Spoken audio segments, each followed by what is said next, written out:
Okay. Godwin, thank you so much once again. Now, as General Secretary of the National Association of Small-Scale Miners, how important is the President's interaction with the chiefs for you? Okay, first of all, good morning to you and all listeners. I believe, or the association believes, that illegal mining is a national challenge, but it can be handled at the local level. The local level, we have stakeholders that we need to engage, some which are non-stake actors, and we have stake actors. So the chiefs falls into the stake, non-stake state actors category. And they are the first point of call when it comes to illegal mining or mining within this country. When you go to mining communities, areas that the chief and elders of the community says, we will not allow illegal mining operations to take place, those areas you see that their water bodies are clean, their lands are not destroyed, but you still have people mining, but mining with the requisite license. So it's very important for the president to engage with the chiefs so that we can manage it at the local level. We as an association have brought something we call the community enforcement approach. So that at the end of the day, the chiefs, the elders, the miners who have the license at those areas, the assembly members, the the religious leaders of that community should come together to form that committee so that we manage mining activities at the local level.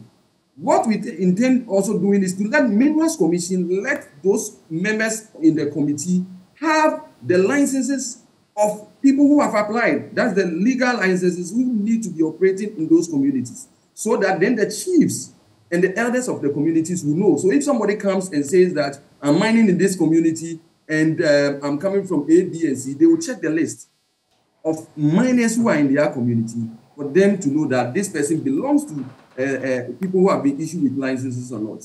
I am working in the community where we have their river bodies all intact.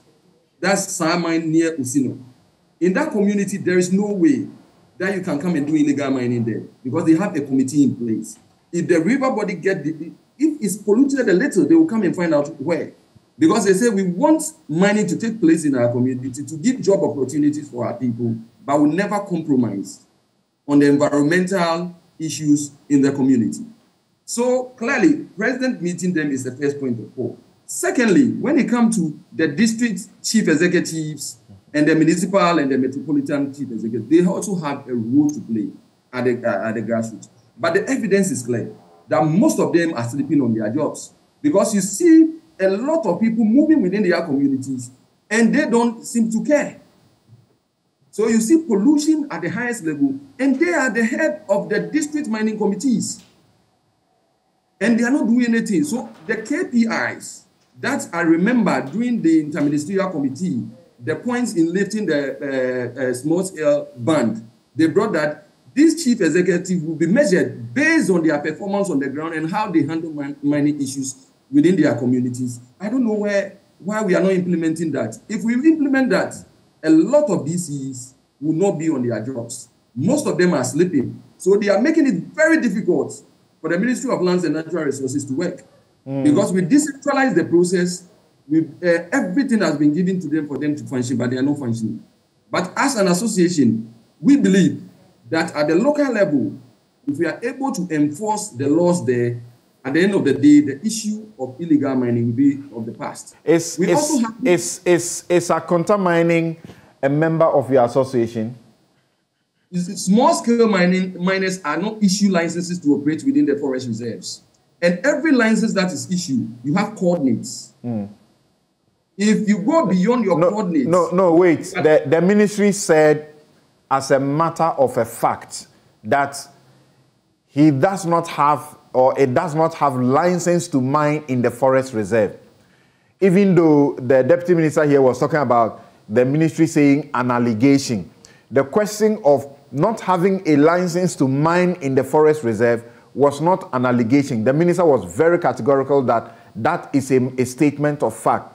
I think that is why what annoys people like Martin when they ask the question legitimate, that when you catch a thief, what do you do with them?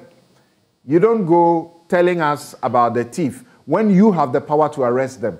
My question to you is that Is that mining company not part of your association?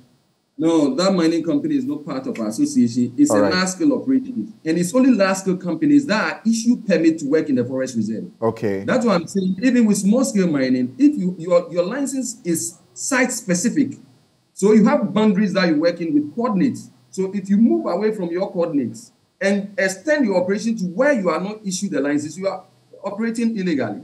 Often what we hear is that the Galamsey menace is blamed on your members, the small-scale miners. As we understand, someone is just talking to me about his research work, that about 60% of the people that we are dealing with don't actually own these mines. There are bigger people behind. So you get blamed all the time. Your members are not doing the right things. It's not our members that are not doing the right things. We have large-scale companies that are owing prospecting licenses who apportions parcels their lands and issue it to Chinese and illegal miners to operate without looking at any of the environmental challenges.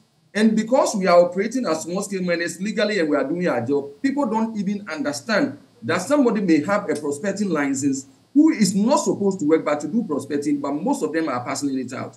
Let me tell you, almost 85 to 90% of the blockout areas belong to large-scale operation.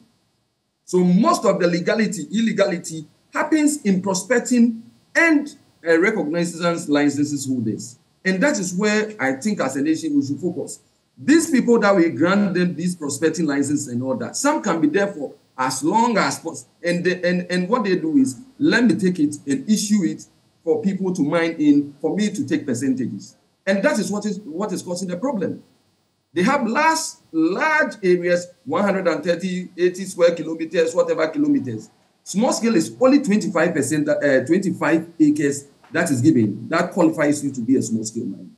But those who have the kilometers and all that are all large scale holders who are not, they've taken the land, but they are not prepared to work just to parcel it out for Chinese or illegal operators to get some percentage out of it. So it's not small-scale miners or the small-scale license holders who are the problem. Yes, some may not be doing their work right. That is why the License and Minerals Commission, EPA, and the Water Resource Commission is there to ensure that they do the right thing. Because I can tell you, if you mine and you have the license, wherever you go, you'll be called back by the Minerals Commission to do what is right. Okay. So that is how the commission is on the ground. Okay.